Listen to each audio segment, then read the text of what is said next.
Transmute is really about the reimagination of your music to have the freedom to perform exactly the way you've dreamed of. In this journey, you are going to be reimagining your songs from the studio and creating a captivating performance with it. We will be conceptualizing your show, designing your rig, and putting it all together to create a show-ready project in just 8 weeks. The main reason that I was even able to take advantage of this course is that it's fully online. It'll definitely push you, and it'll push you out of your comfort zone. Throughout the program, I will be providing you with inspiration as you learn the tools and techniques to level up your live show. This is for you if you want to take control of your career and gain a newfound sense of creative freedom. I wanted to have a show that I could do myself, and I wanted it to be full and cool and an experience. I wanted to add visuals and bring the productions to life. I'm so excited for you to join the Transmute Accelerator and start this journey with me.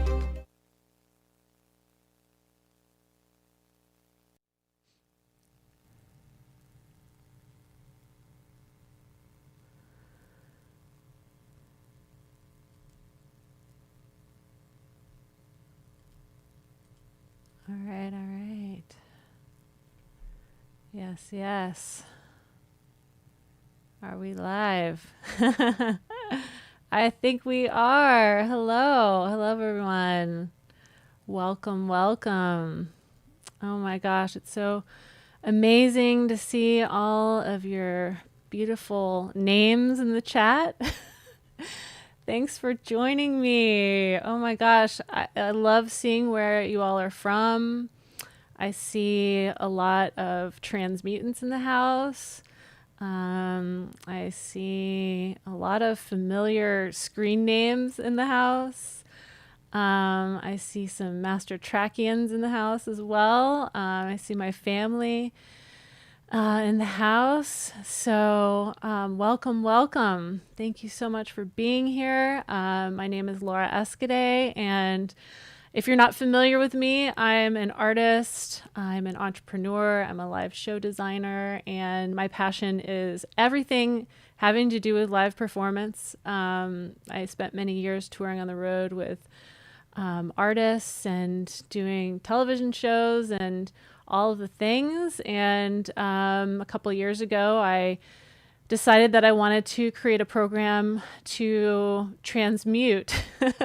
So thus began the process of Transmute. And so this week is a celebration of my Transmute Accelerator program, which is starting in September. And I'm really excited about that. And so this week is meant to give y'all an opportunity to see what the program is like, to meet some special friends of mine, to nerd out.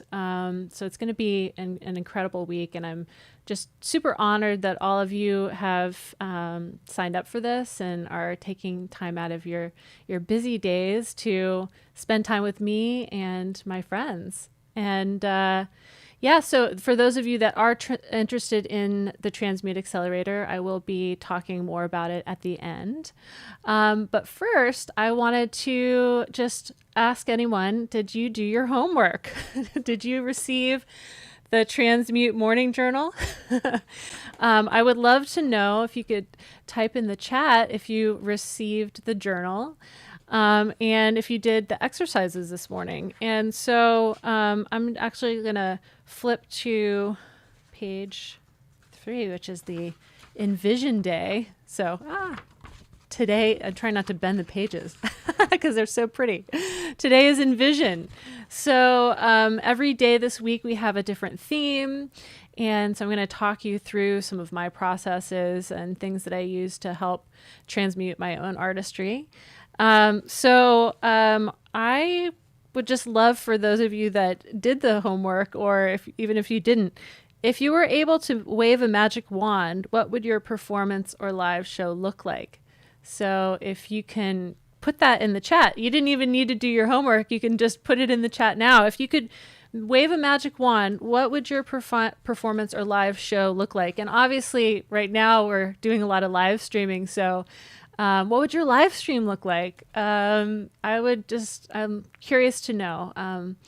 And it's also important for me as a designer to know what folks are aiming to do with their performances, because it helps me to help you in your quest. So if you're anything like I am, you're obsessed with making the best live performance happen, and whether it's live streaming or live in person, which we will get back to one of these days. So anyway, yeah, I see some things coming in the chat. Thank you so much for sharing with me. If you didn't do your homework, that's okay. It's for you. It's not for me. It's for you. I love seeing some of these things. Sarah's saying in nature with sensory experiences for the audience, including haptics. Wow. So incredible. Yes, I love that. Ivy, performing at a roller skating rink. Love that. That's that's a very great idea. I actually was thinking the other day, I really want to roller skate again, because I used to when I was younger. And so I want to get back into it, because I've seen people like really grooving on roller skates during this quarantine. I'm like, that looks like fun. Ralph. Hi, Ralph. Ralph says active theatrical mood lighting, costume, upbeat and positive. Oh, that's so great. Thank you so much for being here. Bent says ENVISION is to make people smile. Oh, I love that. I mean, that is one of the things that I want to do as well, is to inspire people and to make people smile. So I think just that at a root level, at a very minimal base level, it doesn't need to be anything too fancy what we're trying to envision here. It could just be something very, very simple, right? To make people smile. I love that. Still Monsters, interactive dome of lights and surround sound in the woods. Yes, love that. I love that so many of you showed up that want to do next level things with your performances and have all these great ideas. Thank you so much. Yeah. So I think every day we're going to be talking about the homework. So if you are coming back tomorrow and you didn't get a chance to go through the reflections in the journal, please do so. And every day I'll be asking y'all to share in the chat. So the next thing that I want to actually, before I move on from that, if you have reflections that you want to share, I would appreciate it if you could maybe do an Insta story and tag me and use the hashtag Transmute Morning Journal. That way you can share with other folks the different learnings that you're learning about yourself and the different transmutations that you're going through this week. So with that, I want to talk about something else. The transmutation of transmute from home. So those of you, some of you have already signed up for this contest, but those of you that don't know, I think all of you should if you registered for the event. All the information is on the landing page and in your email, but we are hosting a Transmute from Home contest, and we have got prize packages from Universal Audio, Eventide, Native Instruments, Output, and Artiphon. What? Can you believe that? Like, there are so many good prizes that are being given away to the top 3 winners of this contest. So I really encourage you to sign up if you haven't, and to create your video. And we extended it so that you have more time, because we figured, okay, people this week will need some time to work on their videos, and you might just be finding out about it now. So we have extended it until September 9th. So you do have some time to create your video and to upload it. And we will be shouting out the winners in our Transmute community group on Facebook. So if you are a winner, you will get your video shown, and you will get you tagged and all that stuff. So make sure you're a member of the Transmute community on Facebook. And special thanks to all of our sponsors. Thank you so much for supporting us. This has been an incredible experience so far, and I can't wait to see all of the different performances. So thanks again. One other order of business. This is obviously a free event. We're doing it for the love and also to celebrate Transmute 4.0. And if you're interested in more details on that, at the bottom of the page, if you're on my site, you can click over to the Transmute Accelerator website. But we also encourage you to donate to BEAM, which is the Black Emotional and Mental Health Collective. So if you're enjoying this stream, please support BEAM. And we've got the link for the donations there as well. Great. Well, I think that's enough talking from me. I know that you are very excited to learn from my special guests as well. And, I'll be performing on Friday. So definitely stick around all week for that. But now I would like to invite my very good friend, Randy George, to the stream. Randy is someone that I've been friends with since probably about 2005. We used to work together at M Audio, and we would work all the trade shows, and I would do demos, and he was doing all of his tech and gear wizardry. And we've just kept in touch over the years. And those of you that that know my stuff and follow what I do know that I have a Midi violin. And well, it's actually not a Midi violin, but it's a violin that is able to be transformed into Midi magically. And Randy's going to talk about the software that he created for that, as well as his other inventions. So I would like to welcome Randy George to the stream. Welcome, Randy. Hey, Laura. Hey, how are you, my friend? I'm good. I'm great. How are you? I'm awesome. Oh my gosh. Thank you so much for spending time with us. I know everyone is very, very excited to see what you have in store. I'm just going to, ask you a couple questions before we get started with your performance. And so first of all, I want to know, what was it like back in like 2005, 2006? I remember you being one of the first people to really go viral on YouTube with your Theremin. How did that happen? Yeah. How did that happen? Back then, back in those days, I had just discovered the instrument. And if there's anybody out there who doesn't know or is not aware of the Theremin yet, we'll get into it for you. But back in 2006, I just had no idea about the instrument. I was just doing my own thing, working a job, and I'd been out of music performance for a couple of years and hadn't been doing much. And so this Theremin, I discovered the Theremin, and out of nowhere, it's this incredible, mysterious instrument. I can't remember how the YouTube thing began. Other than, wait, no, it's coming back to me now. Yeah, I know it now. Okay. There's an inspiration to everything, just like, what you're doing is an inspiration to some group of people out there who are going to make waves in the future. I had no idea that I was going to end up making this my career and sole purpose in life, or rather sole focus in life, I should say. At that time,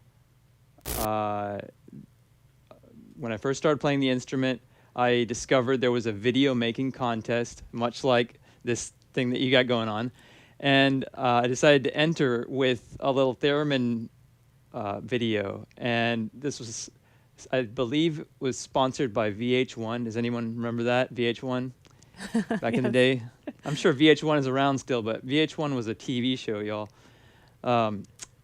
And there was a video making contest, and I entered the video contest with a cover song of Bobby McFerrin's "Don't Worry, Be Happy" on Theremin. And that's where everything began, and that's where, depending on how you look at it, things went uphill from there or downhill from there. So that once the YouTube thing started, it just kind of took a life of its own. And then, of course, I got more and more immersed in learning the craft and learning the instrument, determined to master the Theremin. At that time, people would be like, "What, are you crazy? You can't master a Theremin." Right, because it things takes have so many changed. hours, right? Things Because have, yeah. did it take you 10,000 hours to master the theremin, Randy? So yeah, nowadays I don't really call it mastery. You can keep on going forever on an instrument and you'll never master it. You just keep on exploring deeper and deeper levels. So people might think I'm crazy for saying this, but I haven't mastered the theremin yet, not as far as I'm concerned. But the 10,000 hours, I'm sure I put in more than 10,000 hours by now. But at the beginning, there's a lot of factors that go into how well you're going to do, and a lot of that gets back to your basic music theory skills and musical ability to begin with. Right, because you were a bassoonist, right? Right, that's right. Uh-huh, I played yeah. bassoon professionally before I ever touched this, or not touched, but not touched this Not touched. instrument. Well, I guess, that's a good segue into what exactly is the theremin, because I know that some folks probably know, a lot of these folks that are, here watching the stream are music heads, but some people might not know. So what is a theremin? A theremin is an electronic musical instrument. It was invented in the 1920s by a Russian scientist named Leon Theremin. He was a genius. Originally, he was working on ways to detect the density of gases, and that, coupled with his experience as a cello player, concert cello player, he just had this bright spark that he would create an instrument, a musical instrument. A theremin, the instrument was named after him, Leon Theremin, Lev Theremin, and had since been used in movies and science fiction and horror films back in the 50s. But it was also at the beginning a classical instrument, so you would play it just like you would play any instrument. And earlier you did mention like how much time and effort you put into learning it. It's just like any other instrument. If you want to learn any instrument, you're going to need to put in the time. So the thing that's special about the theremin is that you look at someone playing it and you think, how hard could that be? And you find out very quickly how hard it can be once you start playing. But the theremin's been used in a lot of different genres, a lot of different contexts. But over the past 20 years, it's kind of seen a renaissance, and there's a lot more people performing with it, composing music for it, and you're seeing it in a lot more places. Like there's movie scores that are featuring cues that have the theremin in them, and there are large-scale works with orchestra, symphony orchestra, that feature theremin as a soloist as well as an ensemble component. And then there's a bunch of people out there in the world that are just like, I love that instrument, I'm going to make that my thing, and they focus on it. And you did that. I think I did it. I'm not done. I'm not You done. did it. Yeah. Well, and so tell us, and we're going to nerd out, as we do on these things, but how did you start augmenting the theremin with technology?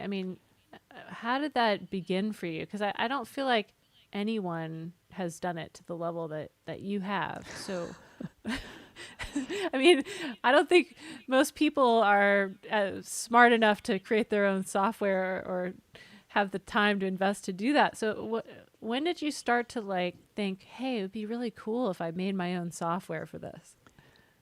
Yeah, a lot of that started back in those days when we were working at M Audio, and we were just surrounded by musicians and people that are very that have vested interests in technology and creating tools for other people, that I just got into it because of being in that environment. Ableton Live was a fixture for us back in those days. If anyone's not aware or doesn't remember the history, M Audio used to be, M Audio was a brand now, but it used to be a company. And back when it was a company, it used to distribute software for up and coming, not so well established companies. So Small Ableton, companies like Ableton. yeah, small companies like Ableton. If anybody out there remembers Ableton before it was a big company, you're with us. Yeah, well, and that's how I got started with Ableton As- and working for Ableton was just through M Audio, and M Audio being the distributor for the software, and it literally coming with every single piece of M Audio gear that you purchased. Right. Yeah, so having Ableton just around us all the time was very inspiring, and that's kind of where building tools began. I remember having ideas. The theremin was like, it's an instrument. I was playing the instrument, and I also had all this software at my disposal just by being around the people and being around that company. So I thought, I want to try something more, and I think the very first thing I ended up building was a harmonizer. I built a harmonizer inside of Ableton Live using grain delay Wow. devices. So I had like now the terminology is escaping me. I guess it's a rack. Yeah, it's a rack. So I had a rack, Ableton device rack with a bunch of instances of grain delay, and they were all pitch offset. And of course, there's going to be latency and all that, but we didn't. Back then, nobody cared about It didn't matter as everything much. being perfect. It was so much fun to be able to build something new that hadn't been done before. Was just so much fun. And I'm sure there's people doing that right now, but I especially get a kick out of doing that. And as you'll see in the next maybe 10 minutes from now Yeah. or less, there's just new stuff that I have new stuff to share, but there's always new stuff to make, and I get a real kick out of making new things. Yeah, well, I mean, I think that's a great segue into the next segment of this program. Randy, would you perform for us? I mean, I would love it if you could just play for a while and then we'll just come back and, break down what you did. Does that sound good? Sure. Sounds great. Amazing. Yeah. Yay. Thanks, Laura. All right. Yeah, I'll hand it over to you. All right. So to begin, it's better if I just play, and I'm going to make some sounds, make some notes, make some music, and I'll talk to you guys on the other side of that.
So that tune was called Memory, and it was composed by Yoko Kanno. If anybody knows that song, you're awesome. It was from a soundtrack to a Japanese animation series called Cowboy Bebop. This was in mid 2000s, first decade. The first few years of 2000.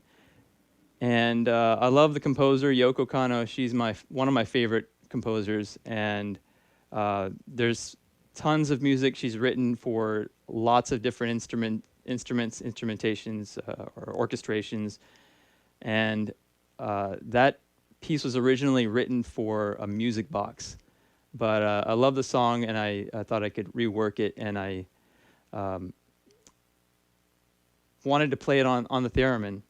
And your first question is probably going to be, what did I just watch? You heard the voice changing with motions of this hand, which sort of sounded like a theremin, but then there was other stuff going on, harmony. I will attempt to explain or demystify that. Maybe we'll come back to it when Laura rejoins me, but I'll just say at first why I did that. I wanted to play the song, and I knew it wasn't possible on a theremin because a theremin can only play one note at a time. So I dreamt it, and I dreamt it up probably 5-6 years ago, and now I'm able to do it. And that was the first time I've ever performed to an internet audience.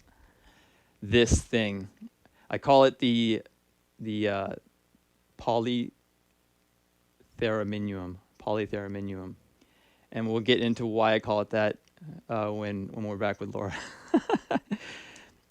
So I'll switch gears a little bit, and I'll need to make some changes in my configuration here. So this will just take a moment. Bear with me.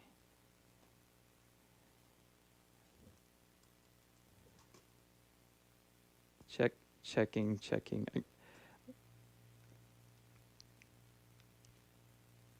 Okie dokie. So you're wondering if you got all that stuff that happened in that song, but you remember a theremin is a monophonic instrument which only plays one note at a time. Where's that instrument, and why didn't I hear it? Well, it's still there, but I've augmented that original theremin, with many layers of technology, and because that was such a wild way to introduce the theremin, I want to bring it back and take it back several notches and explain how the theremin works, because if anyone out there is still confused, that's okay, understandable. I'll explain how the instrument works. When I move this hand, the right hand, from my body to the antenna, the pitch goes up. And when I pull my hand away from the antenna, the pitch goes down.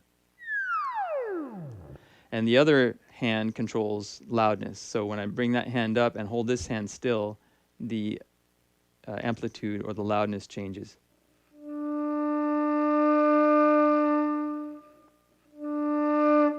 And I can do things like articulate notes and do volume swells and phrase continuous lines that have melody when I change this hand.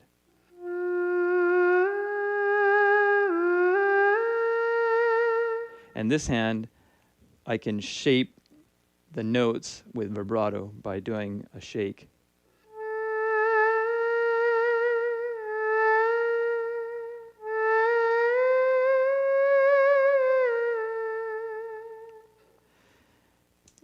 And that's pretty much the basics of the instrument. Everything beyond pitch and loudness is just a real complicated mess of building muscle memory, building oral skills, and learning how to control your body. And every person that you see playing a theremin knows that eventually. It's very difficult to pick up on it at first, but if you want to play this instrument, you're forced to discover those things eventually on your journey. So, getting back to the theremin's history, it was originally played as a classical instrument back when the instrument was first made, because the inventor was a classical cellist, as a classical cello player, and so he would play songs like solo theremin with an accompaniment, most often coming from like a piano or another fixed-pitched mechanical instrument that could play chords or harmony. So what I like to do when I'm introducing the instrument, and it's the first time for someone out there watching, is I like to just play a piece of classical music. And a tune that I go back to very often is a piece by Tchaikovsky. Oh no, I made a mistake. No, not Tchaikovsky. Rachmaninoff. And this is called Vocalise.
there you have it.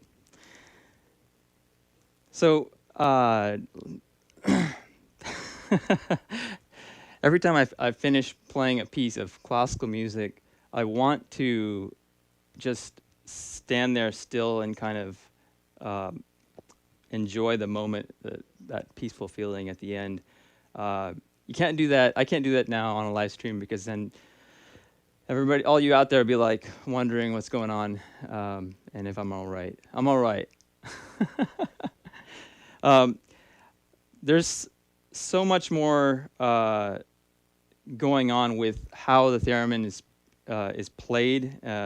Various things like fingering technique and volume and articulation technique. And I'm not going to get too much into depth in any of those areas for today or for now, because we could honestly be here forever. And instead, I want to talk more about like what you're hearing and how that sound is happening, because there'll still be a few of you out there who it's not your first time hearing a theremin, and you're wondering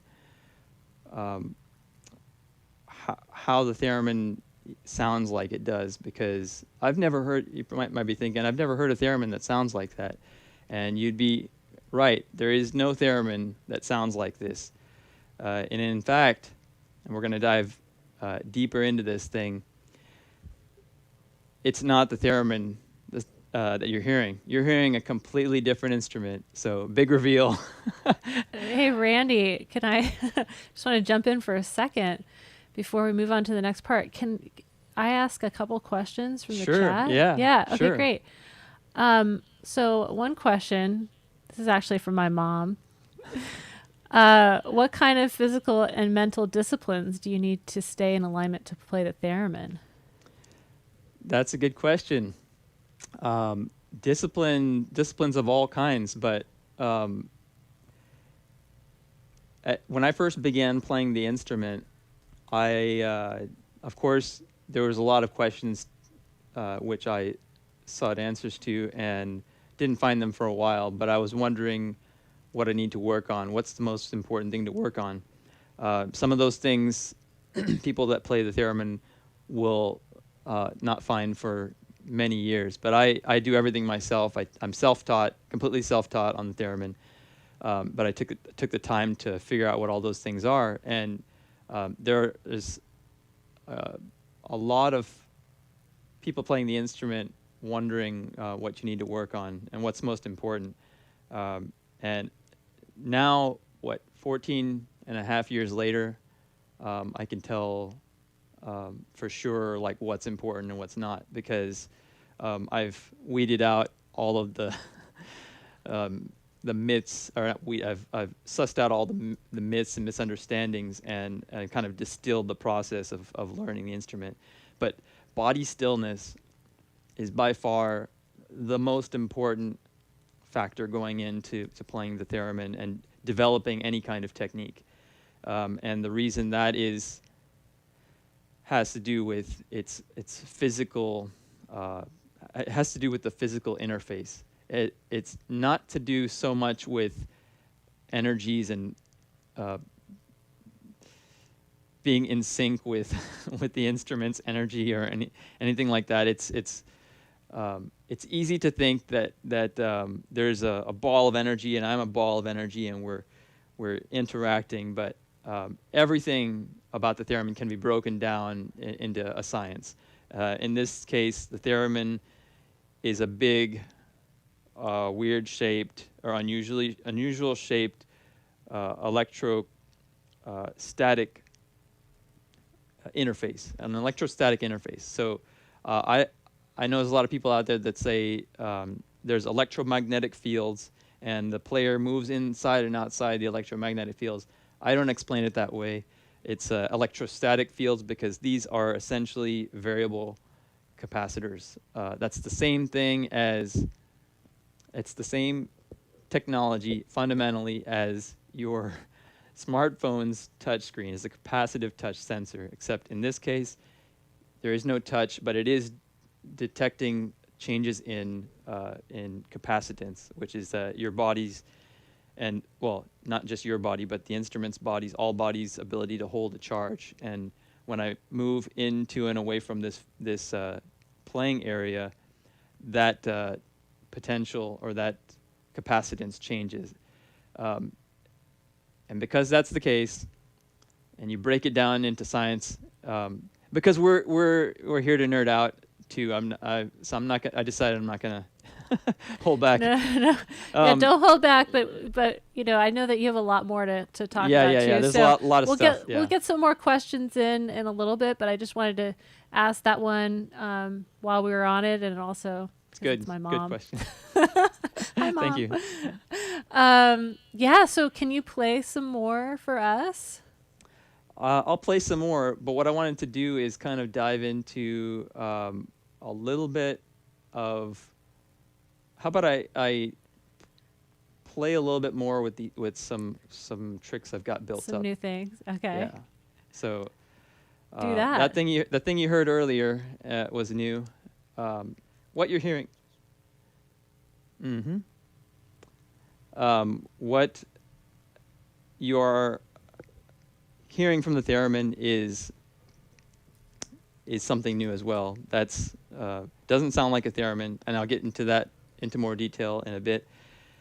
But I want to show you something new, something else new.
All right.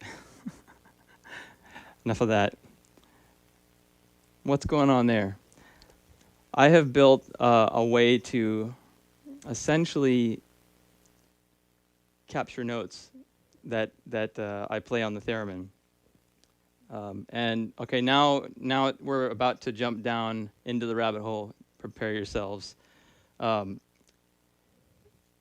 you're seeing, what you've seen the whole time, is a lot more than just a theremin.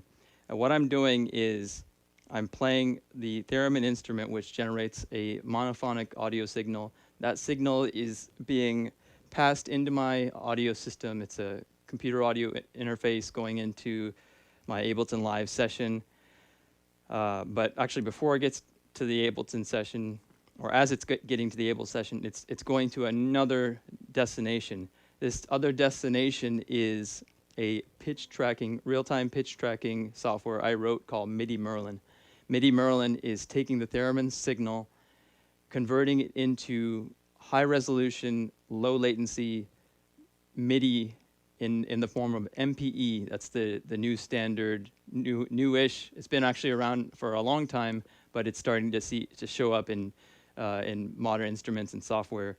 MPE is the subset of Midi that can represent expressive or expression Midi data and over multiple channels simultaneously. So not just one Midi channel and not just a note on, note off. So I'm taking that audio going into Midi Merlin, converting that into MPE Midi, and that MPE Midi is being passed into another piece of software I've written called Haken Razer. And Haken Razer is a multi-purpose tool that I am using in conjunction with a piece of hardware. So the piece of hardware is what was making the sounds the entire time. It wasn't the theremin, it was a synthesizer. That synthesizer is the Haken ContinuuMini. And I do have a photo of that. We'll come back to it because I can't get you to a view right down here at the moment, but we'll come back to it. The Haken, yeah? Oh, you have a, okay, well the desktop's on the screen, but the image of the instrument. Now you can see what I'm looking at. When I am performing, and you can't see this on the live stream video view, but you can see, obviously you can see the desktop now, but when I'm performing, I've got a 13-inch LCD monitor right in front of me, and that's allowing me to see everything I need to from my computer. I get visual feedback of what's happening in Ableton, what's happening in my software, Midi Merlin, and this other application, Haken Razer. And yeah.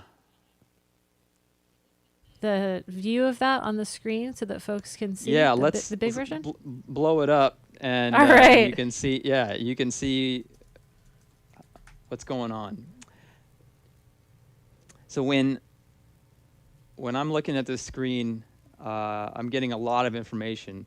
One of the key pieces of information that I use as a theremin player is real-time feedback of my pitch. So playing the theremin is very difficult in the context of ensemble playing and chamber music and in general playing with other musicians and other sound sources. The way typically how a theremin player approaches coming in from silence is they've got to hear the note and then start the sound with their volume hand as they monitor, they audibly hear the pitch and therefore can hear how it relates to what's already going on in the music. But this system allows me to actually monitor my pitch in real time visually, and before I start playing a note, I can actually see exactly what note I'm playing and get very high precision in terms of in terms of its pitch centeredness. So there's a little indicator right there in the middle of Midi Merlin's window. That's in the upper left corner. And you can see that little bar fluctuating. And if you were able to see the video window, it's going to be hard because I'm kind of minimized in the corner.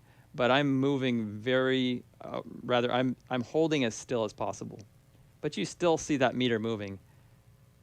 That might give you just an idea of how much stillness we're talking about when I was talking about the body needs to be still. The arms need to be able to hold still. The body needs to be able to hold still, because when you move it, I could jump up semitones, a fifth, an octave. I could be off pitch by an enormous amount with just a tiny motion. So this is visual pitch preview. I can see what note I start on, and if I wanted to play a C3, I can go straight there. And when I pick up my volume hand, it's on, and it's more or less in tune.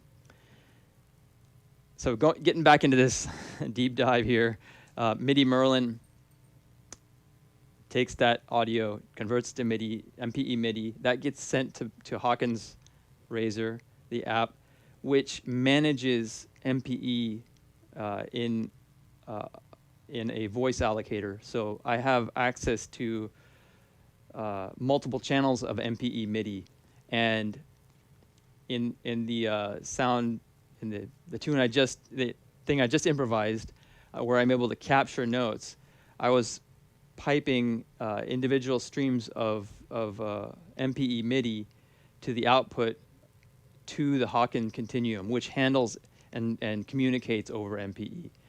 And MPE stands for MIDI polyphonic expression, in case anyone out there is not aware. Originally it was a multi-dimensional, but that once it became spec in the MIDI, once it became set in stone in the MIDI spec, they changed it to MIDI polyphonic expression. Essentially, what we've got here is a MIDI theremin.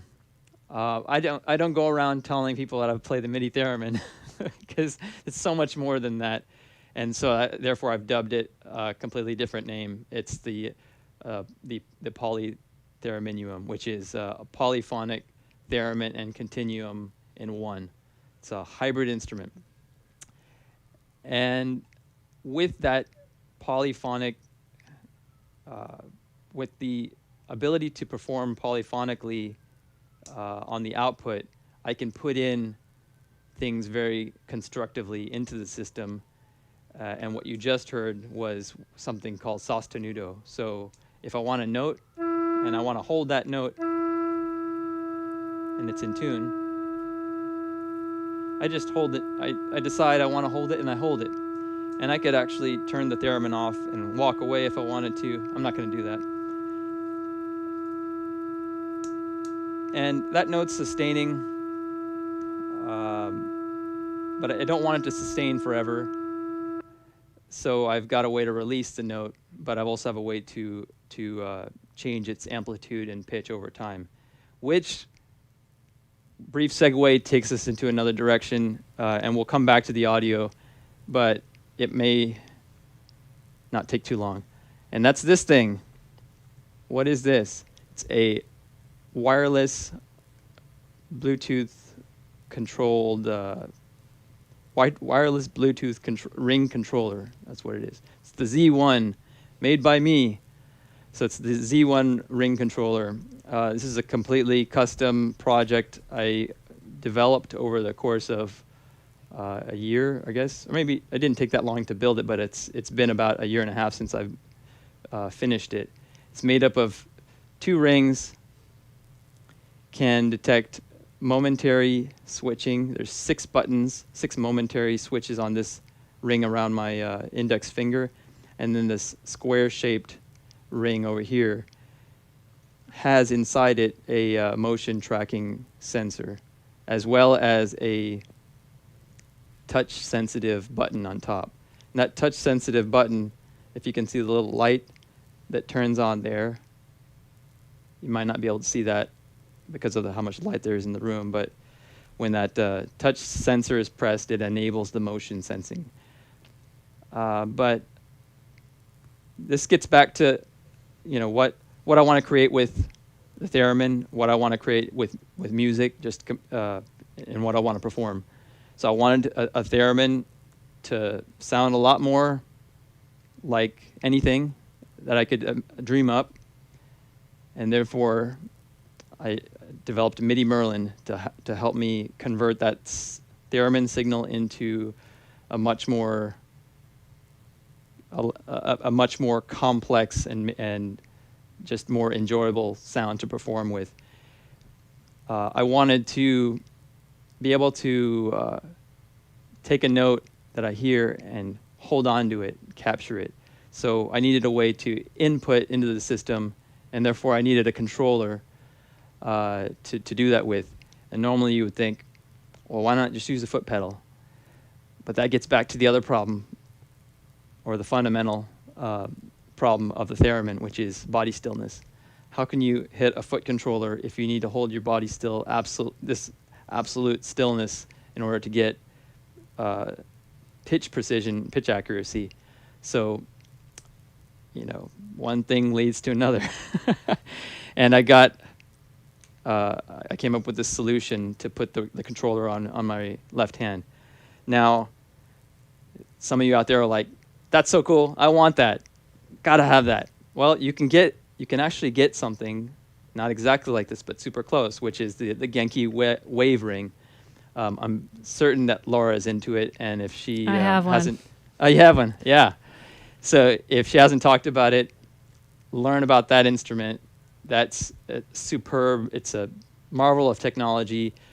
There is it does everything that this can do, with the exception of having multiple momentary switches on one finger. I think the Wave has like 3 buttons on it. 1 is configurable and 2 are for preset switching. But if you're a programmer, if you're somebody that enjoys hacking, you should be able to work with that. But for me, I've got this ring controller. I found a way to capture notes. I found a way to send a signal into Ableton Live and trigger something.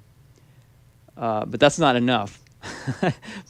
6 buttons on here. What can I do with those 6 buttons? Well, 2 buttons I use for state changing. So if you can see my Ableton Live, if we can blow that up on the screen, if you watch the interface in Ableton Live, and I hit these 2 buttons on the top of the ring controller, I am able to move through various banks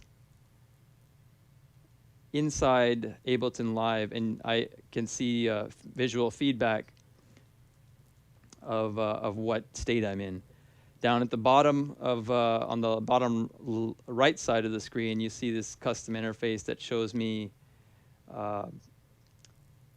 some of the mappings that are programmed, because there's 6 buttons total, but 4 of them are closest to my thumb. I can actually access all 6 from my thumb, but the bottom 4, those are the ones that are customizable per what I just call them banks. So I've got a root bank. I can start and stop playback. Like, hey, let's say I want to turn my click on. I just hit that button, and I hit that button, and there's my click. The transport in Ableton's begun, and I can stop that. But by far the coolest thing that this allows me to do with the Theremin, and my very unique constraint of having to stay absolutely still when I play, is live looping. I can actually live loop and not just trigger, record, and playback, but do it exactly when I mean to. So I know all y'all out there that have hardware loopers, or that have a really dialed in Ableton Live looping solution, or other software looping solution, know what it's like when you push your foot down on that pedal, the loop record begins immediately. Well, I can now do that without moving the rest of my body, without moving my legs, just by hitting the button.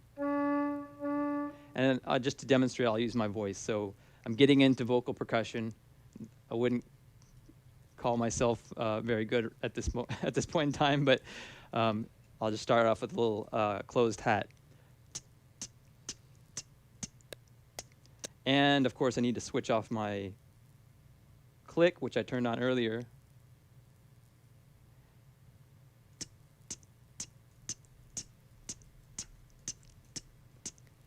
And I've got the bed of my first loop.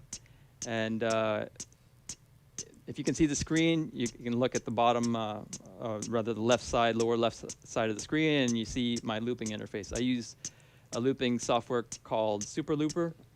That is an open source, totally powerful looping solution that anybody can jump into. It's there's a learning curve, but it's open source and there's documentation. You figure out what you want to do with it and you can program it to do what you want. But what I've done is I've built a way to create a bed, create the first loop, and then have that throw tempo and clock into Ableton. It throws a MIDI start message into Ableton.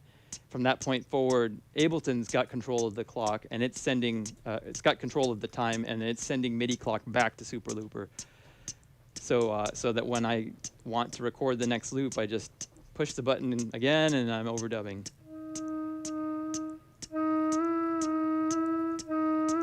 And that wasn't very good, so I undid it. How did I undo it so fast?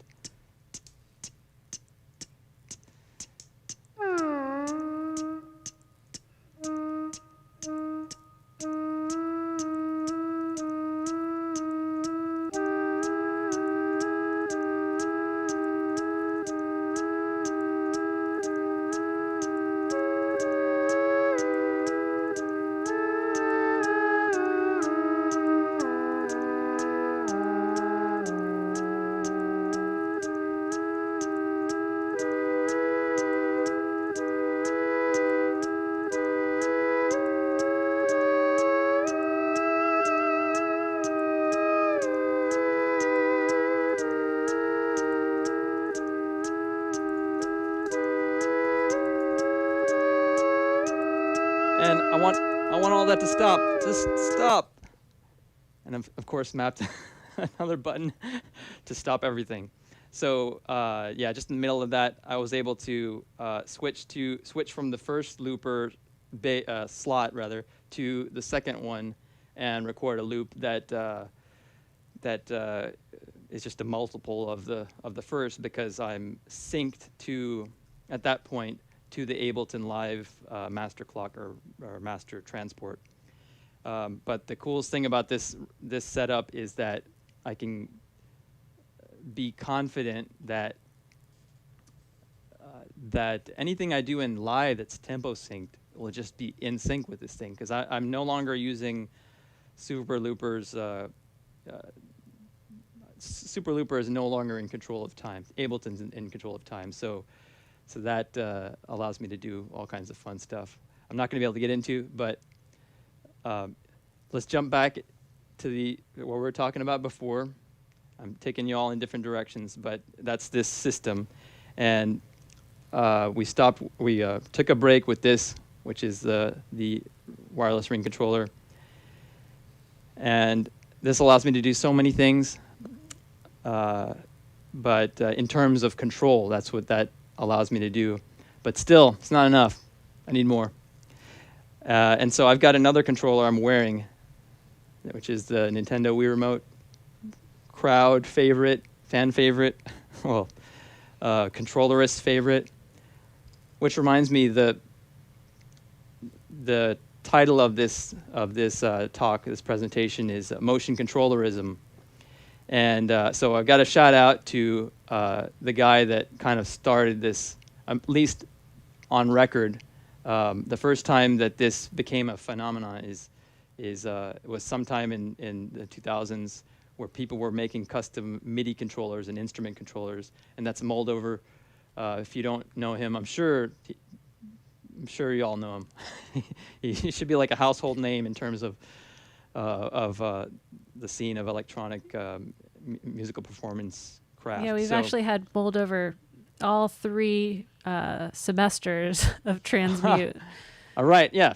What am He's I? the godfather of controllerism. You gotta have No, Moldover. yeah, no. That should be like a no-brainer. So, motion controllerism, and one is not enough. So I've got the ring controller that allows me to do certain things, but I needed a lot more functionality. So I built in I tied in the Nintendo Wii remote. Now that's got 11 buttons on it, and you would think, well, surely that's enough, right? Nope, that's not enough. So, and then you keep on picking up this thing over here, and it's another wireless device, but it looks a lot more familiar. That is a wireless mouse. That is sitting on a little shelf that's right next to me, and that allows me to do stuff in the computer. But I'm turning it upside down because it's habit. I shouldn't really need to be doing that. But when I want to see the cursor on the screen, I tend to reset it. So that cursor controls from the mouse, but I'm using the mouse right now so I can show you something else. So if you can see my screen blown up, then I'll take you over into the Ableton session, which is in the upper right corner. And there's a track I've got called LPMC. Now LPMC that stands for Live Performance Master Control. And that is what is managing all the mapped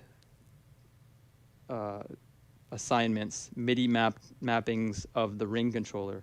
But there's another controller, that's my aux controller, routing rather, that's sitting on the same track. So the Live Performance Master Control is this interface down in the bottom right corner that shows me button mappings. But when Super Looper is not showing, you can see more of it there.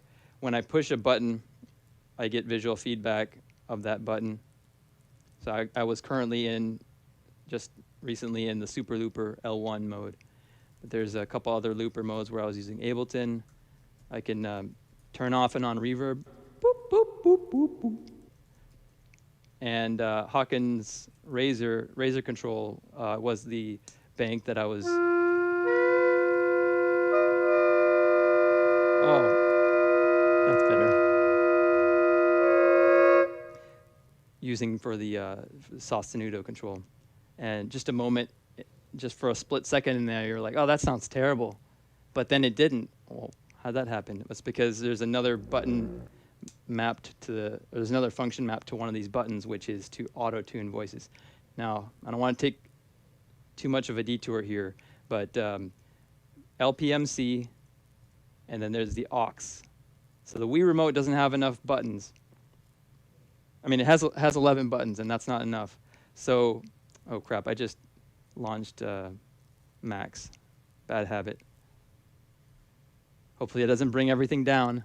We'll know in a moment. Uh-oh. Don't bring everything down, Randy. We'll know in a moment. I think it's okay. These things happen, you know? Yeah, I meant to hit this button, pop, to bring up this interface. And this is a custom routing matrix for MIDI messages just from the Wii Remote.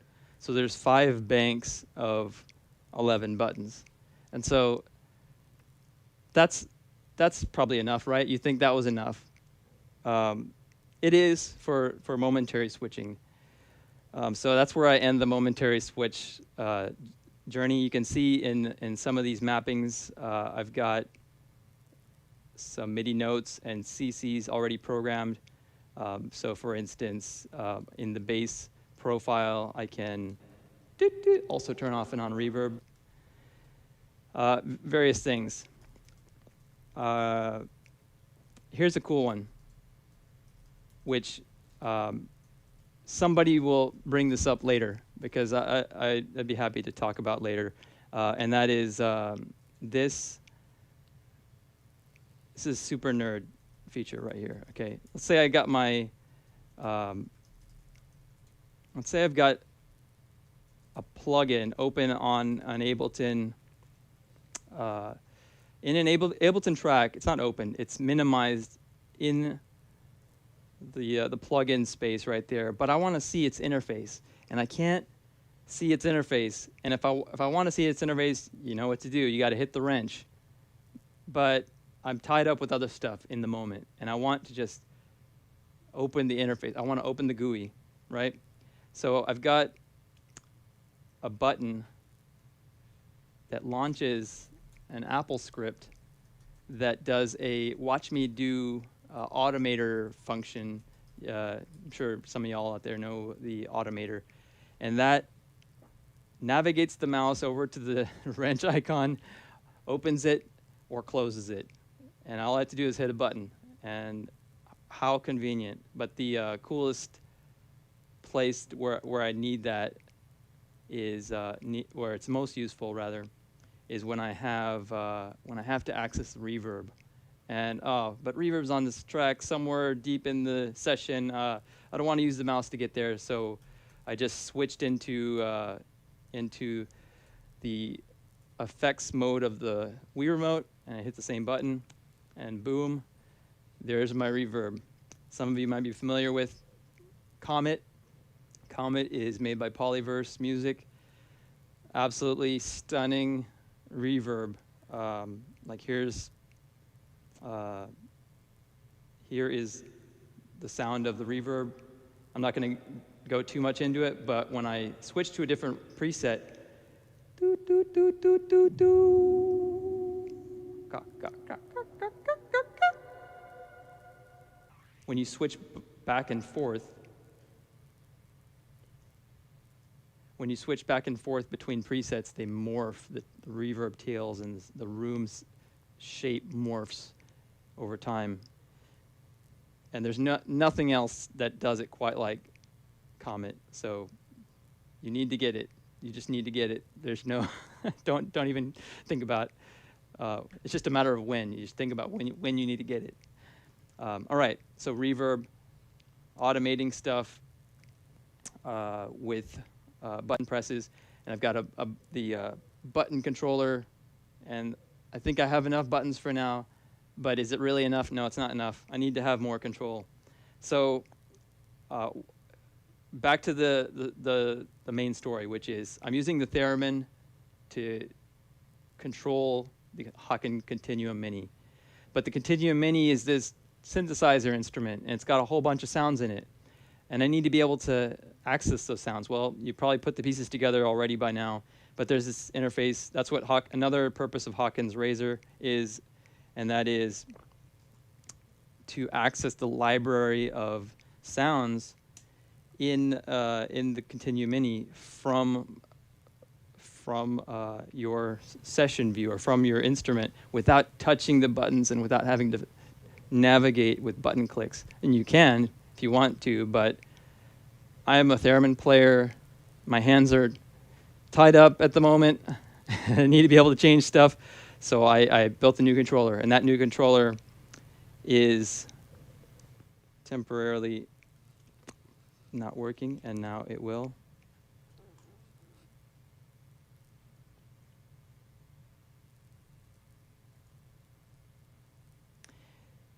And that is a motion sensing controller. So when I move my hand over this corner of the Theremin, you'll notice that display changes to a different position. And it might be a little bit laggy or glitchy in the screen capture because we were having some trouble with that. But as I move my hand in the space, you can see the position changes in that scrolling menu. And on my end, it's a super smooth scrolling animation. So I can go from the top of the list, and you can see the scroll bar on the sort of right-hand column of that central section. And when I move my hand up, it takes me through the list. I'll go slow. Here's me moving very slowly through presets. And hopefully that shows you something changing. So there's a way for the Theremin player, the guy whose hands are they're busy doing other stuff, to be able to change sounds. So I made it possible to change sounds. But what do these sounds sound like? Okay, let's jump into it. So that very first sound that I played is my favorite, which is the wind sound. And it's just the most pleasant sound, the most comfortable sound for me to practice with and do. It's my all-purpose tool, or instrument rather. And I say instrument because every preset inside the ContinuuMini is virtually its own instrument. It has its own characteristics of how it responds to input and how it responds to continuous,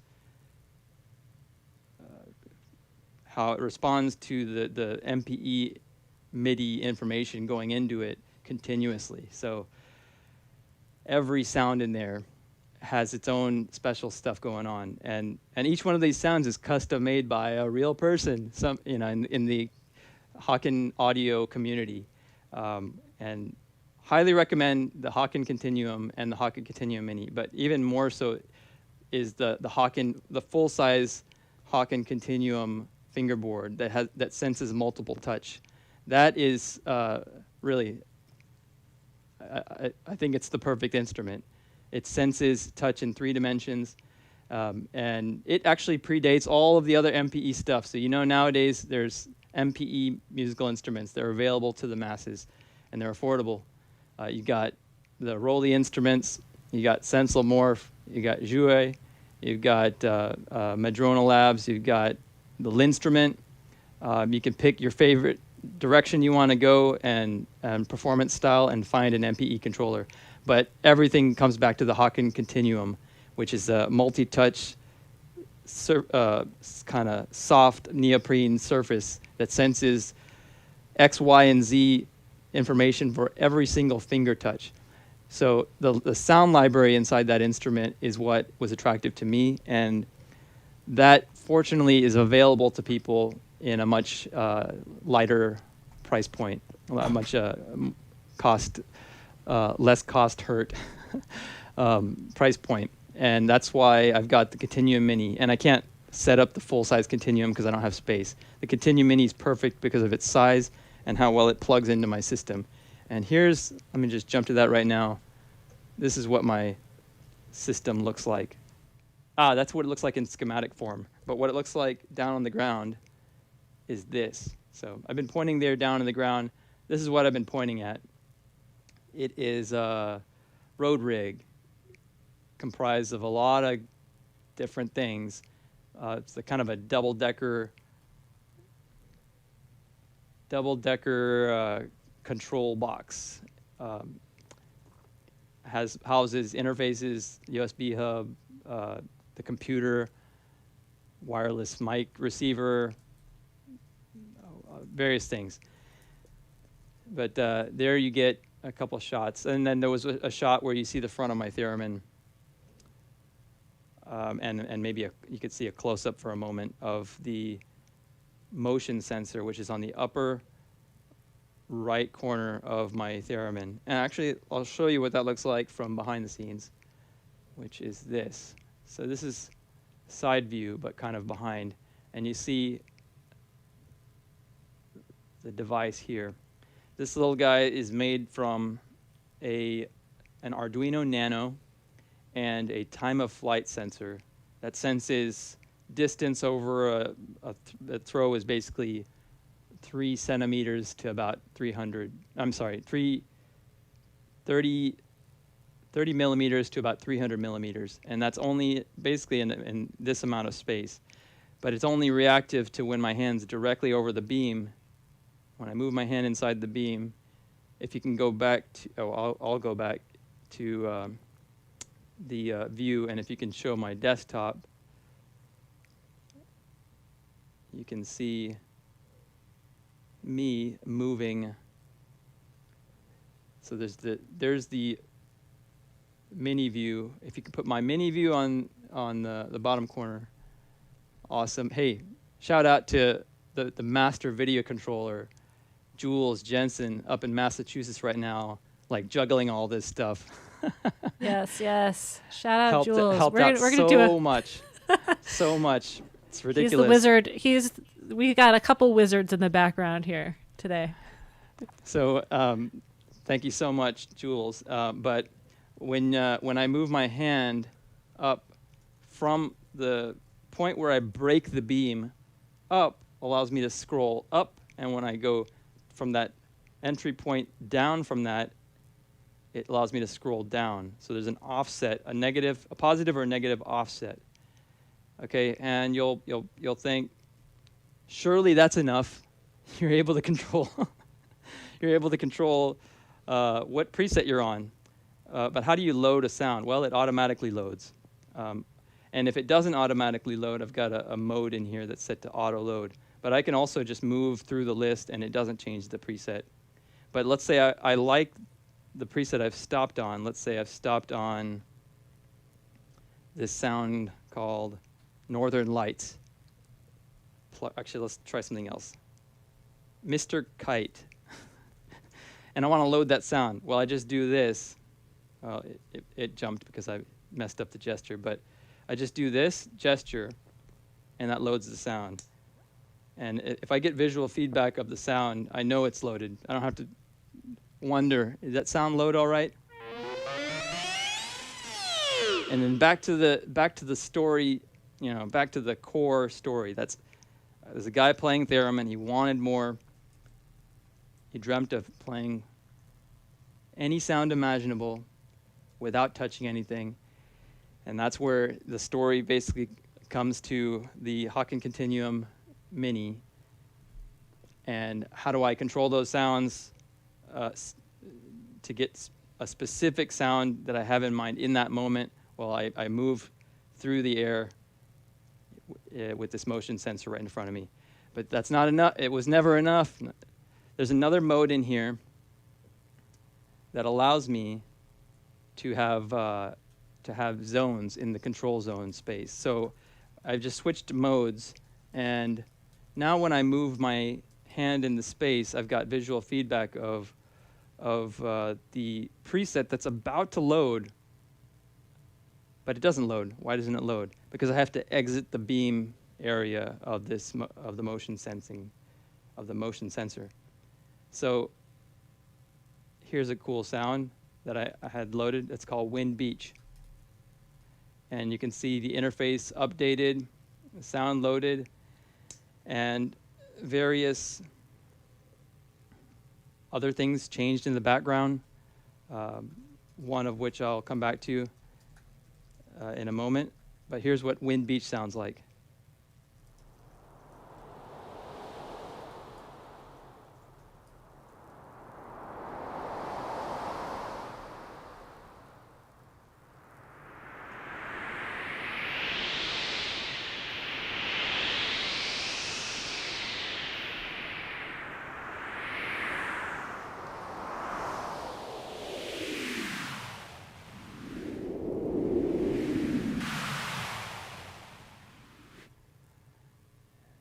And here's what it sounds like again.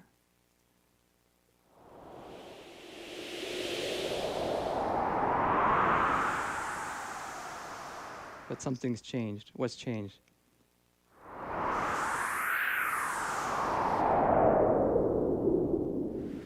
Not just the expression on my face, but something else changed. And that was the orientation of this hand. And what's that doing? Well, that is I'm adjusting the pitch motion of the ring controller, the motion sensing ring controller, that front to back tilt. I guess that would be the x-axis. And I'm modulating the y parameter of the continuum. And that, without getting too x, y, z-ish on everyone, the y axis on the continuum is generally the axis. It's piping in Midi CC74, those of you who are familiar with MPE, and it affects things like timbre when you're playing a pitched instrument or a modeled instrument sound. But in this case, the Y tilt axis is doing something to that shape of the noise being generated.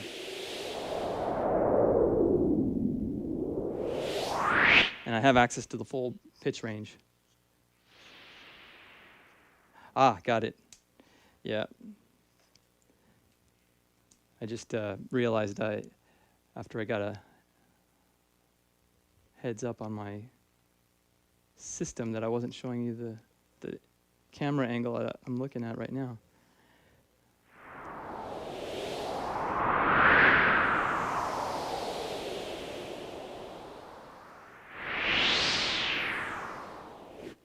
And there's that. There's a lot more stuff going on, and I think if we were to talk about all the rest of the stuff going on, we'd be here forever. And I hope this has been enough to get everyone kind of like excited about. I mean, I'm embarking on a new journey, and that is I'm able to perform the way I want to perform. And before I got to this point, it was just limitations, so many limitations. Of course, there's the limitation of the theremin, which if you play the theremin, you have to get over that. You have to learn the instrument and develop proficiency. But fortunately, I've gotten past that plateau where I could start creating things musically, and I'm not having to struggle as much. And once I got off that plateau, I could jump into stuff like this, which is technology and augmenting the instrument. Now, I'm doing this stuff with the theremin, but you could do this with any instrument. There's no reason why a ring controller has to be, fixed with one particular scenario. What's beautiful about those guys at Genki Instruments, Wave Ring, can be used in so many different situations with their CV interface and the standalone app. So if anybody's like just drooling over this functionality of a ring controller, look at that instrument, the Wave. I put mine on while we were talking to just show. Yeah. It doesn't look I mean, Randy's looks next level. This is amazing. But you can't have Randy custom make one for you, so you got to get this one. So here I'm going to put or here's my can you? advice. I don't know. Here's my advice. The ring's cool. The interfaces are cool. The controller that you build that plugs into your system is cool. But when you want the magic, when you want the magic, you've got to put in the work. You got to put in the time, or you got to hire skilled creators or programmers to help you realize that dream. I'm very fortunate in that I'm the kind of person that does everything myself. Not everybody's in that situation. You have to. It's a lot of time. Everybody has the time, and you have to have a lot of patience. Ridiculous amount of patience. You could probably have gathered by now that if I'm able to play the theremin, then I'm a very patient kind of guy, because the instrument's insane. I mean, to be able to play, to be able to perform at the speed of thought. That should be everyone's goal. Not just advisors, but everyone, to have your craft just so down pat that you don't have to think as much on the technical aspects of the craft, and you think more about what's happening in the moment. And I'm going to be doing more and more of that stuff now that I've built all these tools. You'll look on the internet, you'll search for my name, or you'll search on my Instagram for stuff I've done, and you'll see nothing. And that's because I've been at this for the last couple of years, and fortunately, I'm at a spot now where I can actually produce. So, look out for stuff in the future.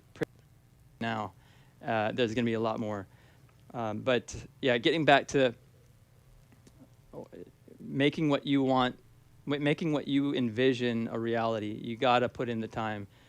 So if you're going to get a controller like the Wave Ring, and just like, what is that called? Concatenated.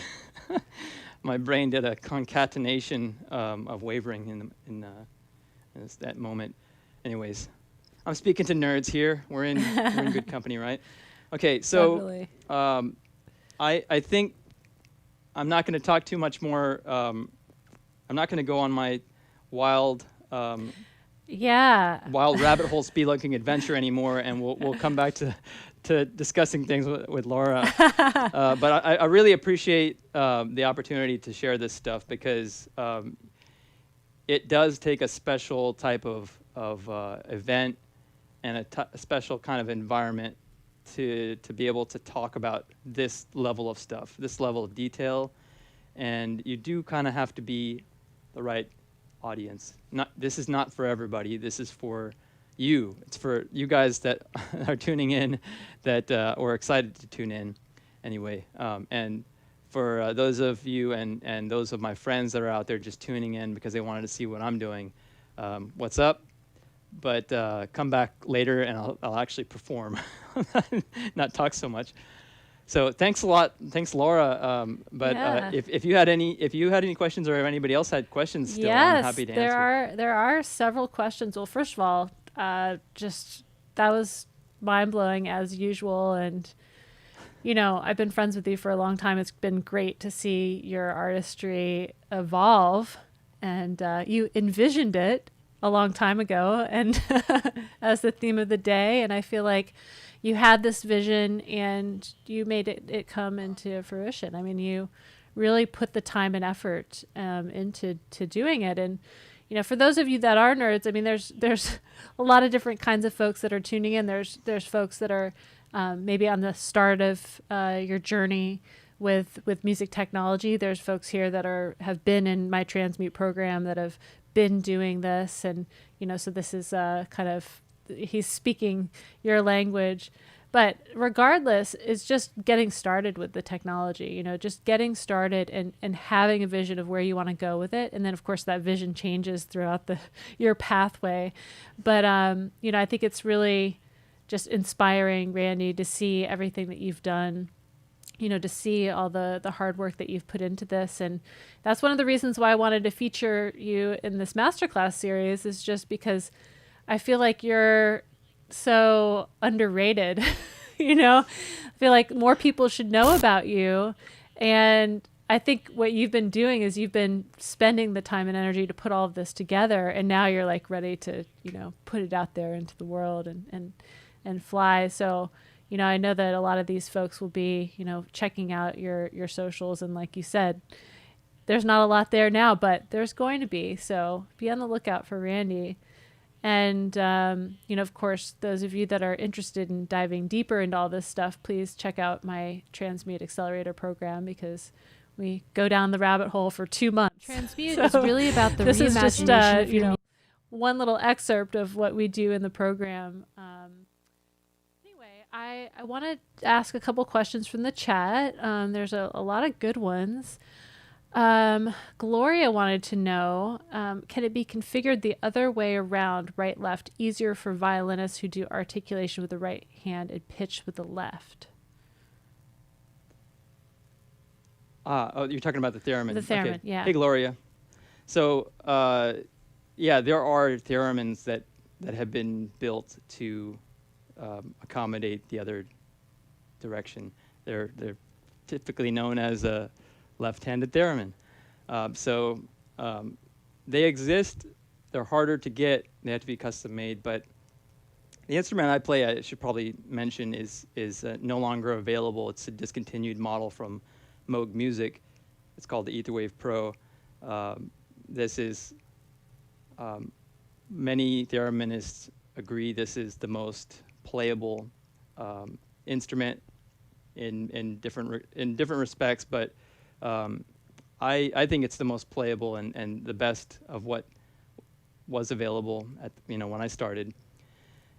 But its sound, its tone, built-in tone, which I really should have done this. I can do it right now. You're wondering what does the theremin sound like? Because the entire time you've only been listening to the ContinuuMini. So what does this theremin sound like?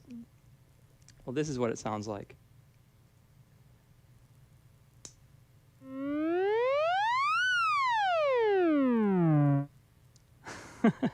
It sounds like what some of you out there would expect a theremin sounds like. And to me, that's not quite as nice. And so it's not as nice as it could be. And one of the reasons is because it's going directly into hardware and not through a speaker. Speakers are very important for theremins because they color the sound. You get the natural equalization of the speaker itself. But that wasn't pleasant. So I added some filters and stuff in Ableton, some treatment in Ableton. This is what it sounds like when I add treatment to it.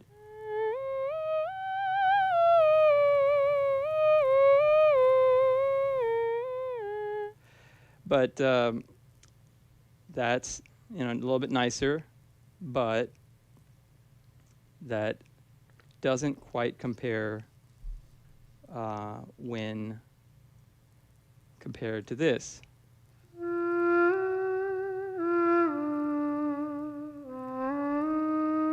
And just because we're here playing sounds, I'm going to play you this one, which is insane.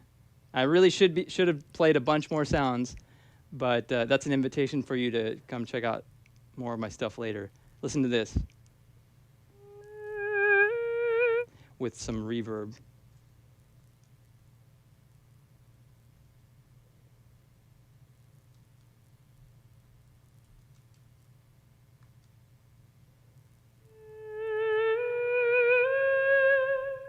With reverb and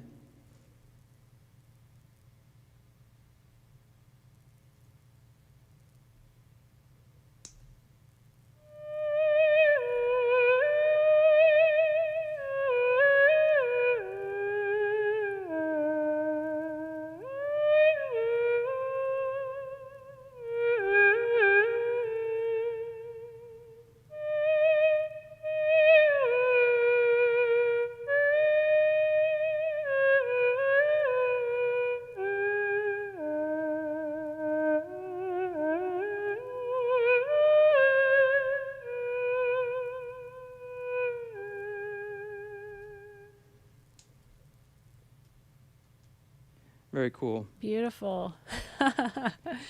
Wow. Thank you. Thank you so much for... Yeah, thanks for the question.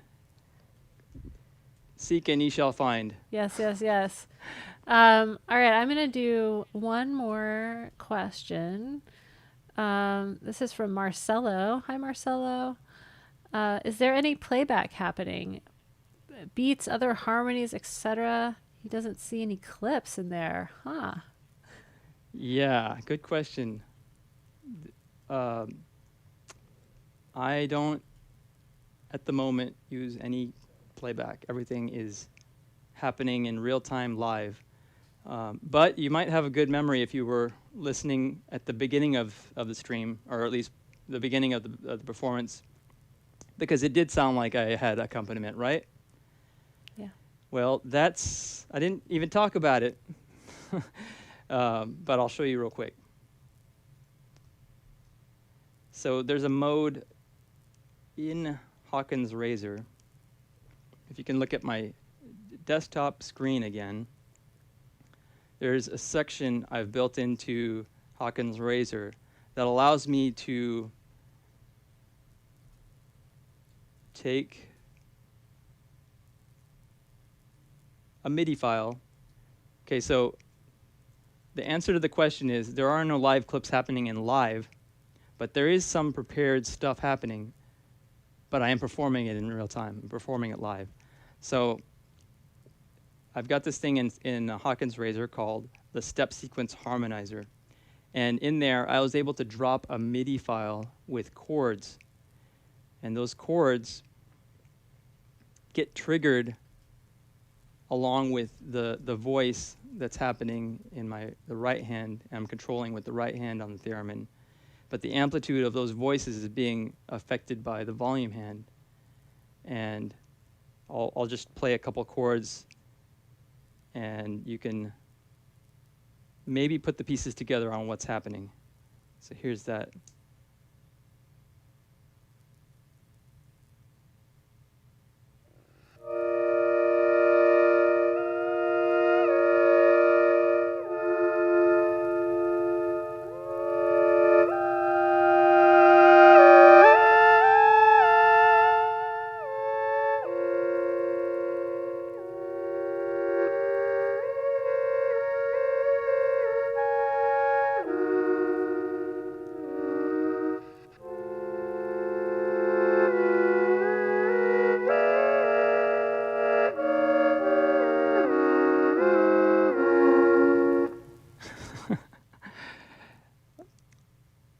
amazing.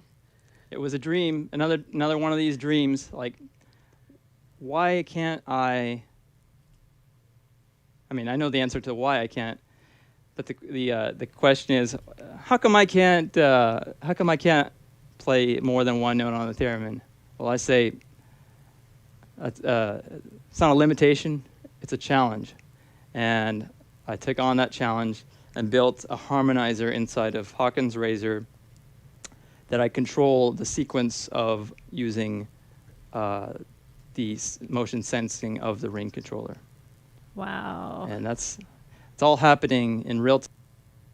And therefore, I have control over the tempo, because it doesn't move forward unless I decide it moves forward. I can move backwards too, but only using a button click. So if I mess up, or I don't know, if I want to reset the sequence, I can do that. But essentially, it's a little module, and it's a good theme. It'll come back over and over again if it hasn't hit you in the face yet, and that is the modularity. Ableton Live's a big modular tool, and it's plugging inside Ableton. You could plug in all sorts of things. One of which I could talk about just briefly without having to look at the desktop, and that is Max for Live. So there's a lot of functions that are missing in Ableton that I need, and I just need it to happen a certain way. And if it's not there, and you're good with connecting little Lego blocks together, then you can program your own devices and find solutions to those things that you need. So there's several of those scattered throughout Ableton, but it's because it's a modular environment. And if you jump out a level, you look at the computer, that's a module. That's basically a modular, and it's running all these pieces of software that serve a particular function. You jump out a little further from there, and you've got the real world. So you've got modules like hardware and synthesizers and your input device, your instrument, your microphones, and you jump out a step even further from that, and then you've got this kind of macro modular, which is your brain and your appendages and your choices of what you want to do in the moment. Very important point with all of this stuff. If there's anything that you take away from this, I hope this is a recurring theme for a lot of people, and not just performers or composers or artists, instrumentalists, but it's just a matter that should be brought up, should be reminded of. People should be reminded of, and that is mental bandwidth. Everyone's got limits on mental bandwidth. So if there's something super complex you want to do, you've got to build it into modules that can work on their own, that don't require too much of your active input and the running in the background. And the same thing happens, when you're driving your car. You know how to do it because you have the muscle memory, and you have your awareness of your front and side view mirrors, and you know what your car feels like. You don't have to think about how you're driving a car anymore. You know how to drive it. But all those tasks used to be complex things, and then they got moved into I don't know the technical words for not any kind of have no science concepts or understandings when it comes to the brain, but it's a very broad topic. I think anybody can understand, and that is we all got our limits, and it's mental bandwidth. But if you can optimize that by putting things and making them happen automatically, that's the name of the game. So Theremin's like insanely difficult to play. How on earth could I manage all this other stuff? It's because it's gotten to the point where some of it's on autopilot, and if I'm controlling all these things, how come all this stuff doesn't get out of whack and all confused? It's because every single thing kind of fits into its spot, and it's foolproof. Once you do the amount of testing you need to do, it becomes easier, and that's another thing that I can't stress enough. test everything. Test everything a bazillion times, especially if it's complex. Because in the heat of the moment, there's no time. You do what you need to do creatively to express yourself in your performance. But if something doesn't work, you can't like stop everything and fix that problem. Unless you can. If you can stop and fix it, you need to know exactly how to do it. So just a moment ago, my distance sensor wasn't working, but I knew exactly if I unplug it, replug it in, hit a button on the interface, it's back online. It happens within, whatever, 10 seconds. But getting good at putting out your fires in real time is an incredible skill. And if you want to play the theremin, you must get that down. So Yes. I think that was a long, super long-winded answer to a question.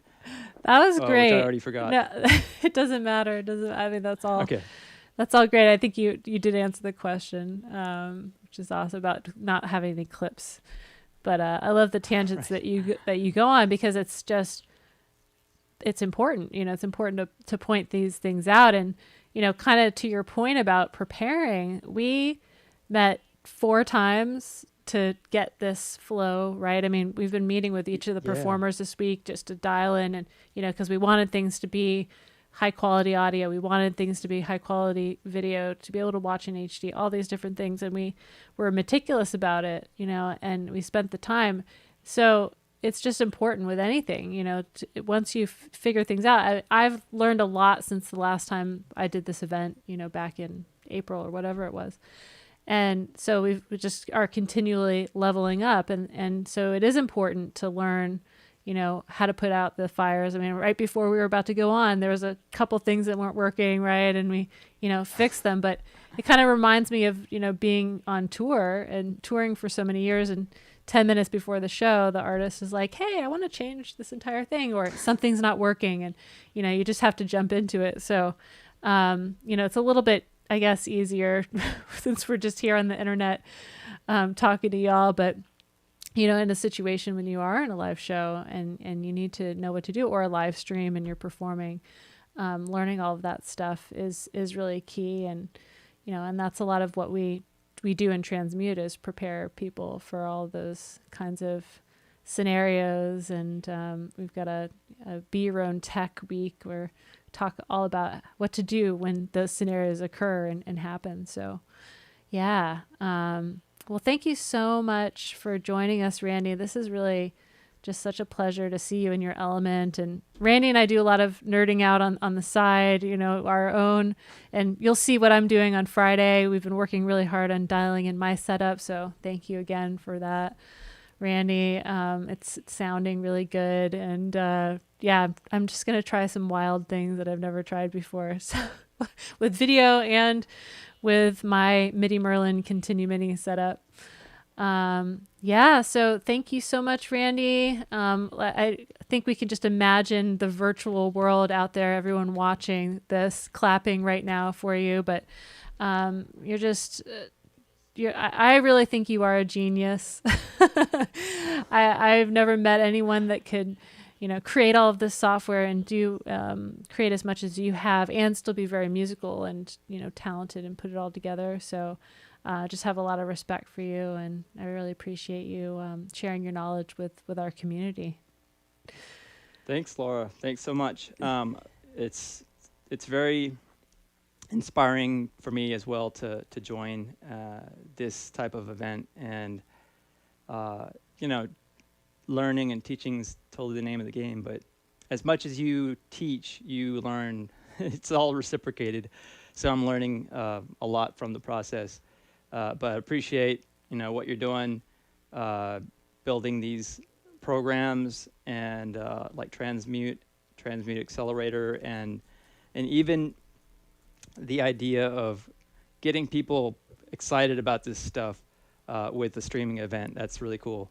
So appreciate having me here and participating with you in this event. And I look forward to the other artists that are happening that are performing live this week, and as well as your performance on Friday. Yay. Thank you so much, Randy. Okay. All right, we'll Take see you care, soon. everybody. Yeah, and Thank you. Thank you so much. Yeah, I would just Thanks, Jules. Jules is the man. Jules definitely is the man. Yeah. Well, thank you all for being here. Thank you to Randy. Thank you, Jules. Thanks to all of my team, everyone here who has made this event happen. It's really exciting to be able to do this for y'all. And I just wanted to remind everyone about the contest. It is actually, your videos are due on the 4th. I was mistaken. So we are going to be announcing the winners on the 9th. Definitely join us in the Transmute community if you haven't already, because we're talking about all kinds of nerdy things in there all the time. And I'm live streaming once a week and sharing things. So yeah, definitely join us there. And we've got a packed week. We've got so many different amazing artists coming through. Tomorrow we've got Trevor New, an amazing classical violist turned avant-garde looper wizard. And Wednesday we've got the Album Leaf, an incredible artist who has toured with Sigur Rós, amongst others. On Thursday we've got legendary synthesist Suzanne Shani, my friend. She's going to play her bukla for us, talk about mixing in quad and performing in quad.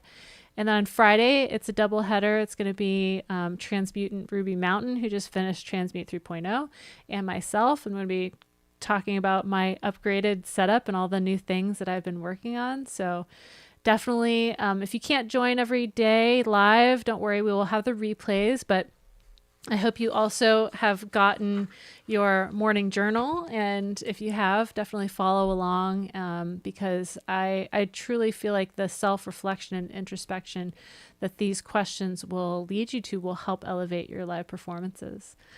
And yeah, of course, this whole series, Transmute Your Artistry, is a celebration and kickoff for the next Transmute Accelerator 4.0.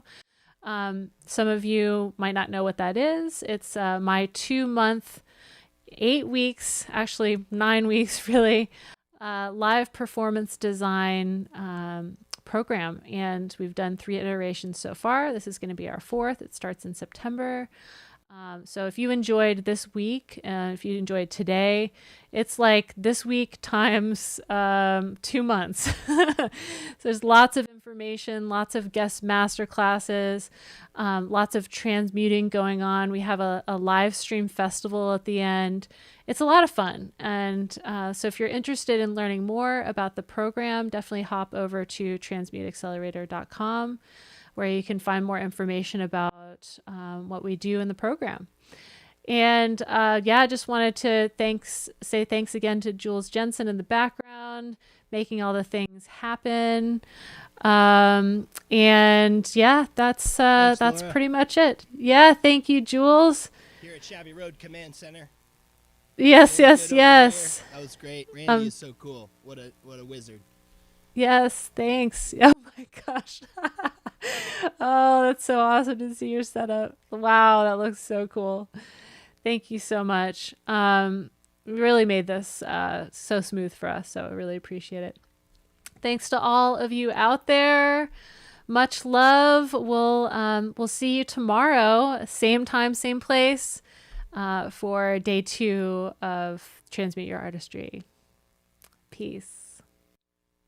Transmute is really about the reimagination of your music to have the freedom to perform exactly the way you've dreamed of. In this journey, you are going to be reimagining your songs from the studio and creating a captivating performance with it. We will be conceptualizing your show, designing your rig, and putting it all together to create a show-ready project in just 8 weeks. The main reason that I was even able to take advantage of this course is that it's fully online. It'll definitely push you, and it'll like push you out of your comfort zone. Throughout the program, I will be providing you with inspiration as you learn the tools and techniques to level up your live show. This is for you if you want to take control of your career and gain a newfound sense of creative freedom. I wanted to have a show that I could do myself, and I wanted it to be full and cool and an experience. I wanted to add visuals and bring your productions to life. I'm so excited for you to join the Transmute Accelerator and start this journey with me.